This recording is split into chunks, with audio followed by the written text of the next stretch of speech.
Stay tuned because I'm going to tell you some tips to better manage your social media and take back control of your digital space. Today, we're diving into a topic that's become increasingly important in our digital age: taking control of the content you see on your social media. Let's break it down.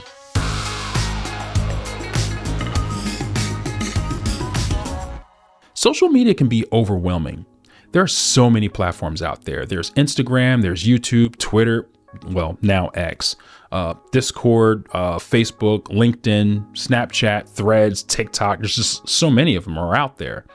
And if you're not on all of them at once and posting and sharing content constantly, then you're just out of touch, apparently. Or you're experiencing FOMO, where it's a fear of missing out. Or you're not on social media and you're watching this somehow through somebody else's account, which makes you a social media moocher. But we're not going to get into that. That's not the point. And thanks for watching, by the way.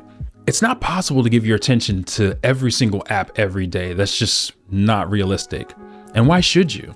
Some of the most important and successful channels and celebrities that are out there have teams managing their social media channels. And this isn't a slam against social media, not really. This is a brief discussion on how to control your social media so that social media doesn't control you. Social media has been a blessing in some ways, helping to keep families together, helping to recognize family that you didn't even know existed, and to keep connections with friends from high school, college, what have you. But it's also good for alienating people from one another and promoting false and misleading concepts. Because let's face it, there's bad actors out there that are making it harder for you to find the truth between the headlines. But that's not what we're here to address today. Social media can be fun and educational if you allow it to be. The algorithm wants you to stay on the platform for as long as possible. It wants to keep your interest so that it can sell ad space. Keep this in mind when something pops up on the side and tells you, you might also be interested in this, because that's where you get caught going down the rabbit hole. And sometimes the rabbit hole will have you out of your character and into a downward spiral of content that ends up feeding into your anxieties. Like me in 2021. Everywhere I looked, my feed was violence, anger, and sadness. And while it's important to give awareness to the issues that are going on around us in our world, understandably, it's overwhelming. The negative images, videos, and headlines I saw really messed with my head. Doom scrolling was amplifying my PTSD, and it was like a roller coaster of constant anxiety and funny cat memes. In this scenario, my social media was controlling me. And this is why content control matters. That's when I decided to change my algorithm so that I can see what I want to see and keep the other things that are fueling my anxiety out of my face and off of my feed. So let's talk about controlling your feed, because this is where it's important. This is where we get caught in the doom scroll. This is where ads pop up and channels and content are suggested to you. If it bothers you and you don't know why you're seeing it, just hit the three little dots at the top right corner of the post. A drop-down window will open up and it'll give you options not to see this post again or anything like it. Hit those three little dots in the top right corner of the post, and there you go. This is all about creating the feed that resonates with you. So follow content that sets the mood you want when you scroll your feed. If you head to your profile and tap Following, here you'll see a list of accounts that you're following and their recent activity. This is a great way to assess who's popping up in your feed and whether or not you care to follow them.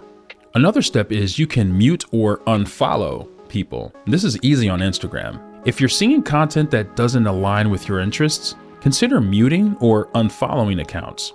Another thing is adjusting your ad preferences. If you're on Instagram or Facebook and you're tired of irrelevant ads, go to Settings, hit Account Center, and then click on Ad Preferences. Here, you'll see where all the ads you've interacted with are.